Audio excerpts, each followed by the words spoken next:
Bismillahirrahmanirrahim. Today's lecture is refractive index. Now, what is refractive index?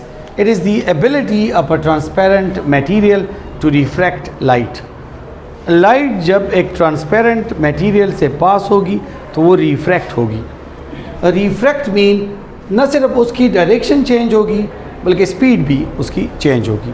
तो कौन सा medium, कौन सा ट्रांसपेरेंट मीडियम ये सलाहियत, ये प्रॉपर्टी, ये एबिलिटी ज़्यादा रखता है, वो ज़्यादा रिफ्रैक्टिव है.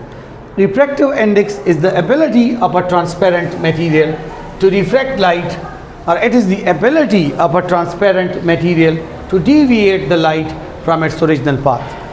एक ट्रांसपेरेंट मटेरियल की वो एबिलिटी जो लाइट को उसके ओरिजिनल पाथ से मुनहरिफ कर दे, इसको रिफ्रैक्टिव इंडेक्स कहते हैं. तासुब रिफ्रैक्टिव इंडेक्स डिफाइन करें.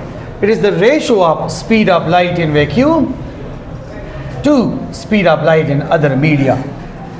वैक्यूम में स्पीड ऑफ लाइट कितनी है डिवाइड बाय अदर मीडियम में स्पीड ऑफ लाइट कितनी है.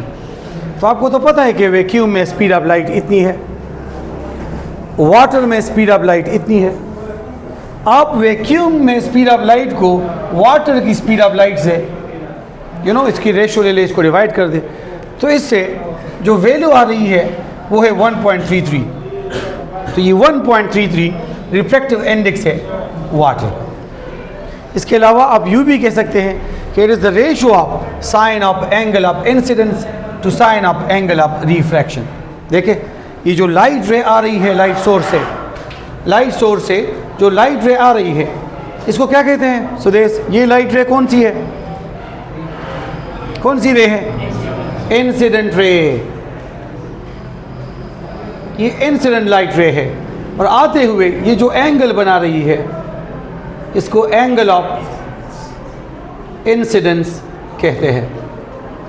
तो आप इस एंगल ऑफ इंसिडेंस की साइन थीटा ले लें. Sine of the angle of incidence, sine let suppose ये 30 है तो आप साइन 30 ले लें. फिर यहाँ जब लाइट आई तो ये तो नॉर्मल लाइन की तरफ डिविएट हो गई, नॉर्मल लाइन की तरफ मुड़ गई लाइट रे, तो एंगल स्मॉल हुआ या नहीं? तो ये तो अगर वो 30 है तो ये 15 रह जाएगी. तो फिर इसका साइन ले ले, साइन ऑफ 15. यहाँ साइन थीटा से क्या आया था, यहाँ साइन थीटा से क्या आ रहा है, इन दोनों की रेशो ले ले, इससे भी रिफ्रैक्टिव इंडेक्स आएगा. रिफ्रैक्टिव इंडेक्स का यूनिट क्या होगा आपके ख्याल में? यूनिट ऑफ रिफ्रैक्टिव इंडेक्स क्या होगा? कोई यूनिट नहीं है इसका. देखिए आप इसकी कोई भी डेफिनेशन उठा के देख लें, C/V. अगर आप रिफ्रैक्टिव इंडेक्स की डेफिनेशन इस तरह कर रहे हैं C/V, तो ऊपर क्या है? Speed of light. इसका यूनिट क्या होगा? मीटर पर सेकंड. नीचे क्या है? स्पीड मीटर पर सेकंड. कैंसिल आउट होके रिफ्रैक्टिव इंडेक्स का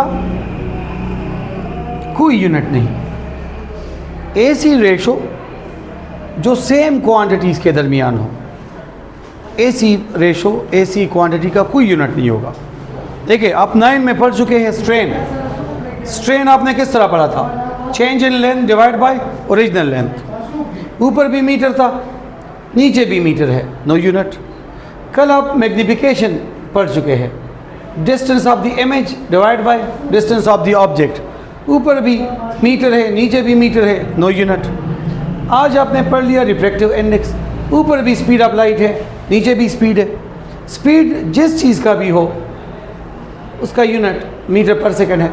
तो सिमिलर क्वांटिटीज़ की रेशो आप जब भी लेंगे तो जो रिजल्टेंट क्वांटिटी आएगी उसका कोई यूनिट नहीं होगा. समझ आ गई आपको? Okay, that's it.